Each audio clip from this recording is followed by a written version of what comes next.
You're watching DX Recaps, the place where we break down movies fast, clear, and spoiler-packed. Whether you missed it, forgot it, or just want a quick refresh, we've got you covered. Let's get into the story. By the year 2267, Earth has become uninhabitable due to a complete ecological collapse. Humanity now survives in overcrowded space stations orbiting the planet. Those with enough wealth can escape to Rhea, a distant planet where they can start over. Laura dreams of joining her sister Ariane on Rhea. To save enough money, she takes a job aboard the cargo ship Cassandra as the crew's doctor. Their mission is to travel to station number 42, a journey that will take 4 years to reach and another 4 years to return. To conserve resources, the crew will go into cryosleep, with only one person awake at a time for 8 months to watch over the ship. Before departure, Laura records a final video message for her sister, which will take years to arrive. On board, she meets the crew: Captain LaCroix, First Officer Lindbergh, Systems Administrator Yoshida, Engineers Prokop and Vespucci, and Decker, a Sky Marshal assigned by the government to protect against recent attacks from the radical Neo-Luddite group, Machine Strikers. The group's leader, Bruckner, is still at large after bombing several stations. The crew enters cryosleep, and 3 years pass without incident. When it's Laura's turn to wake, she finds a delayed message from Ariane expressing fear over ongoing terrorist attacks. Laura replies and settles into a routine of reading, exercising, and monitoring ship systems. One day, she hears strange noises in the ship and traces them to the cargo bay, where something is banging against a door. Alarmed, she bumps into Decker, who says he was automatically awakened because someone accessed the cargo bay, a restricted area. Laura insists they wake the captain, as per protocol. Once LaCroix is awake, the three investigate. Inside, they find astronaut suits scattered across the floor. LaCroix initially suspects shifting air pressure, but a review of the logs shows multiple illegal accesses during Laura's shift. They suit up and enter the containment area, leaving a metal plate at the gate to keep it open. Splitting up, Laura climbs to the narrow upper bridges. Suddenly, she sees LaCroix fall. She and Decker rush to him, but before they can react, the gate starts closing, bending the metal plate. Decker carries LaCroix out, with Laura close behind, but the captain is dead and CPR fails. This emergency wakes the rest of the crew. Following procedure, Lindbergh takes command and assigns tasks. Yoshida will investigate the logs, Laura will perform an autopsy, and Prokop with Vespucci will fix the gate. The autopsy confirms LaCroix died from the fall, but Laura also discovers one of his eyes is an implant. Connecting it to the computer, she and Decker watch LaCroix's final moments. He found an open container with a biohazard warning. Strange, since they're supposed to be carrying construction materials. Meanwhile, Prokop and Vespucci discover the gate's gears were deliberately broken. Using LaCroix's badge, Laura and Decker re-enter the cargo area and find the suspicious containers, all connected by thick pipes. Inside, to their shock, are sleeping humans. They call Prokop and Vespucci to help extract one unit containing a child, but doing so triggers an alarm, causing all units to start moving. The men react quickly, but Laura nearly falls before Decker pulls her to safety. They bring the child's unit to the medical bay. Lindbergh protests. They're not supposed to interfere with cargo, but the others suspect LaCroix was killed for discovering it. Lindbergh insists the system was only rearranging the units, but Decker argues this is now a murder investigation. Laura scans the child, confirming she's in cryosleep, but the tank blocks further analysis. Decker uses a special program to unlock the unit while Laura talks about her sister. Decker kisses her, and Lindbergh, growing suspicious, orders Yoshida to look into him. In the cargo bay, strange noises echo from the containers. Once the lock is opened, Laura finds a highly advanced virtual reality connector implanted in the girl's spine, something she's never seen. Decker suggests disconnecting her, but Laura warns it could cause permanent neural damage.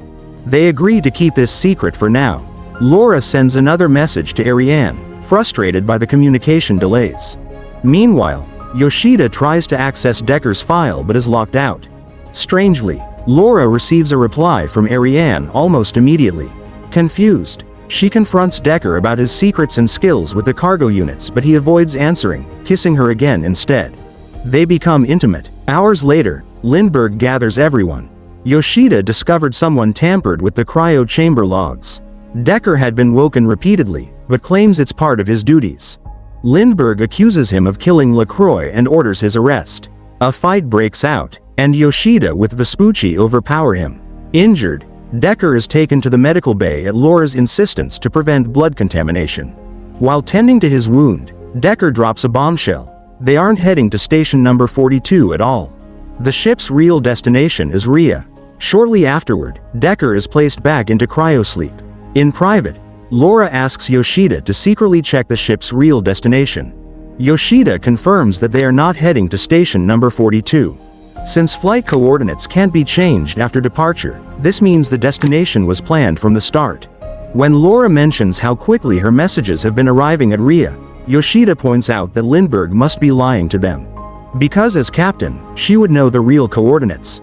Yoshida returns to her workstation to dig deeper. Later, while Laura is relaxing and having a drink with some of the crew, she notices the lights flicker and worries about Yoshida. She heads to check on her, only to find Yoshida already dead. The crew quickly suspects foul play and rushes to check on Decker, discovering that he's no longer in his cryopod. The logs show someone deliberately released him. Armed and on alert, the crew splits up to search. Laura and Vespucci head to the lower deck, where they find an open duct. They figure Decker may have escaped through it. Vespucci goes to check the other end while Laura climbs through her side, only to stumble into a hidden chamber piled with trash. Suddenly, a man attacks her. In the struggle, Laura fires her gun, killing him. On closer inspection, she realizes he's Bruckner, the wanted leader of the terrorist group, Machine Strikers. Nearby is a box of his belongings, including photos of the group working on natural resource recovery projects. She also finds evidence that Decker is a member of the organization. On a tablet, Laura sees a video showing the Machine Strikers growing crops in greenhouses on Earth and purifying water, proving that humanity could survive there without leaving. The real issue isn't that Earth is uninhabitable, it's that the authorities aren't trying to fix it. Vespucci arrives and tells her they've captured Decker. Back on the main deck, Lindbergh orders the men to beat him for answers. Under pressure, Decker reveals the shocking truth. Rhea is only a simulation, and the people in the cargo containers are being used as neural units to power it. The government hides the fact that parts of Earth are livable again because revealing the truth would collapse their control over the population. Decker admits Bruckner lost control and killed Captain LaCroix, but insists he didn't kill Yoshida. Vespucci and Prokop drag Decker away while Lindbergh orders Laura to finish processing the little girl, so she can be returned to the cargo hold. She also tells Laura to go back into cryosleep, claiming she'll take over her shift. Laura grows suspicious and pulls her gun, but Lindbergh is faster, disarming and tying her up. Lindbergh then explains the full story. Ray's colonization project failed long ago. The simulation is only meant to keep people alive and hopeful while the government searches for a new planet to terraform. She warns Laura that she's willing to kill both her and Decker, blaming them for the captain's death. Meanwhile, Vespucci and Prokop interrogate Decker. When they learn Lindbergh has been in on the truth all along, they decide to take action. They capture Lindbergh, place her into cryosleep, and agree between themselves that they'd rather live in the Rhea simulation than continue their grim real lives. In the medical bay, Laura manages to safely begin waking the child from her cryo unit. Decker apologizes for lying to her and agrees to rescue her sister from the simulation if she'll help him. Together, they form a plan. Finish the journey to station number 42, where the simulation servers are located, so Laura can connect to the system. Send the truth to Earth, and then destroy the station's antenna. Over the next few days, Laura and Decker grow close. He tells her how nature has reclaimed parts of Earth. When they arrive at station number 42, they delay cargo delivery, giving themselves 30 minutes to execute their plan. But Laura finds the child awake and wandering, forcing her to quickly return the girl to safety. Meanwhile, Prokop and Vespucci secretly sabotage the mission. They still want to live in Rhea, so they steal Lindbergh's badge and reset the cargo unloading time from 30 minutes to just 10. They access the units, disconnect 2 people, and prepare to take their places in the simulation. As the station's system begins waking Lindbergh, Decker heads outside for a spacewalk to plant explosives on the antenna. He then searches for Ariane's container and finds it quickly. Laura joins him, but her spacesuit malfunctions and she drifts away, forcing Decker to save her. He explains that the neural units can't just be unplugged without killing the people inside. Determined, Laura asks him to connect her to the simulation so she can meet her sister and deliver the truth. Time is running out. The ship begins automatic cargo delivery, leaving only minutes before departure. Decker connects Laura to Rhea, and she finds herself in a breathtaking forest.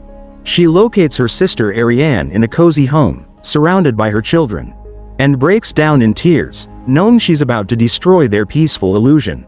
Laura runs into the woods and records her message to Earth, exposing Ray's secret.